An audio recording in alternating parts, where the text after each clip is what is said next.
జగన్ టీవీకు స్వాగతం. అల్లూరి సీతారామరాజు జిల్లా అరకు నియోజకవర్గం అనంతగిరి మండలం ఎన్.ఆర్. పురం గ్రామ పంచాయతీలో 16 యాంబ్లెట్ విలేజెస్ ఉన్నాయి. ఈ 16 గిరిజన గ్రామాల ప్రజలకి 1975లో సుమారు 500 కుటుంబాలకు ప్రభుత్వం వారు డి పట్టాలు ఇచ్చియున్నారు. ఈ మధ్య కాలంలో ఫారెస్ట్ అధికారులు అది ఫారెస్ట్ ల్యాండ్ అని, ప్రభుత్వ భూమి కాదని రైతులను ఇబ్బంది గురి చేస్తున్నారు. ఇదే విషయానికి పట్ల జిల్లా అధికారులకు ప్రజా ప్రతినిధులకు వినతిపత్రాలను ఇస్తూ ఈ పంచాయతీకి రీ-సర్వే చేసి వారికి ఇచ్చిన డి పట్టాలను రెవెన్యూ పరిధిలో తీసుకొని ఫ్రీ హోల్డ్ చేసి జిరాయితీగా భూమిని అప్పగిస్తారని కోరుకుంటున్నారు. ఇప్పుడిప్పుడే ఈ పంచాయతీ టూరిజం డెవలప్మెంట్ అవుతున్న సమయంలో వారికి ఉపాధి కలుగుతున్న తరుణంలో సుమారు 50 ఏళ్ల తర్వాత ప్రభుత్వ భూమిని ఫారెస్ట్ భూమి అనడం భయభ్రాంతులకు గురి అవుతున్నారు. ఆ పంచాయతీ నాన్ షెడ్యూల్ అవ్వడం వలన ఇప్పటికే చాలా ఇబ్బందులు పడుతున్నారు. ఈ డి పట్టాలు కూడా ఫారెస్ట్ భూమి అంటే ఇంకా ఇబ్బందులకు గురి అవుతామని గిరిజనులు ఆందోళన చెందుతున్నారు. ఇప్పటికైనా రెవెన్యూ రీ-సర్వే చేసి వారికిచ్చిన డి పట్టా ప్రభుత్వ భూమిని ఫ్రీ హోల్డ్ చేసి వారికి అప్పగించగలరని ప్రభుత్వానికి ఎన్.ఆర్. పురం గిరిజన రైతులు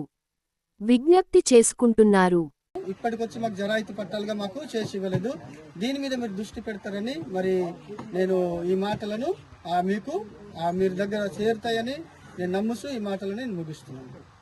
నా పేరు కోటపతి శ్రీను సార్. నాది అల్లూరి జిల్లా అనంతగిరి మండలం ఎన్నాపురం గ్రామ పంచాయతీ నుండి డిప్యూటీ సీఎం కొనిదెల పవన్ కళ్యాణ్ గారికి నా యొక్క విన్నపము, అలాగే ముఖ్యమంత్రి అయినటువంటి నారా చంద్రబాబు నాయుడు గారికి కూడా నా ఒక విన్నపము సార్ ఇదిగో సార్, మా ఎన్నాపురం పంచాయతీలో సుమారు 16 గ్రామాలు ఉన్నాయి సార్. 16 గ్రామాల్లో కూడా 1975లో పట్టా ఇచ్చి ఉన్నారు.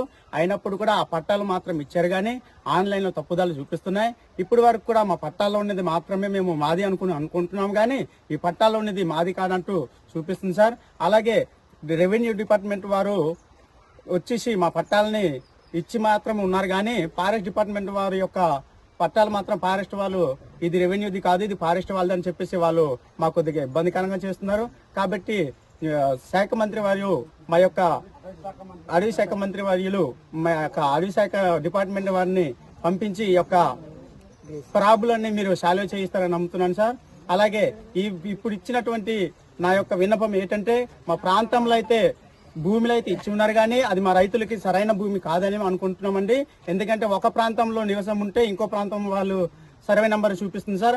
అలాగే ఇటువంటి ఇబ్బందులు లేకుండా ఉండాలంటే మీరు యొక్క బృందాన్ని గవర్నమెంట్ అధికారి వారి, రెవెన్యూ డిపార్ట్మెంట్ వారిని, అలాగే ఫారెస్ట్ డిపార్ట్మెంట్ వారిని మీరు పంపించి రీసర్వే చేసి మా యొక్క రైతుల్ని మీరు ఆదుకుంటారని చెప్పేసి నేను అడుగుతున్నానండి. అలాగే సార్, మా యొక్క పంచాయతీకి పరిధి గ్రామాల్లో కాస్త గవర్నమెంట్ ల్యాండ్ ఎక్కడుంది, మా రైతుల ల్యాండ్ ఎక్కడుంది, అలాగే సరిహద్దులతో కొలిపించి మా యొక్క ప్రాబ్లమ్ని మీరు క్లియర్ కట్గా మా యొక్క సమస్యని మీరు క్లియర్ చేసి మీరు చేయిస్తారని చెప్పేసి నేను అనుకుంటాను సార్.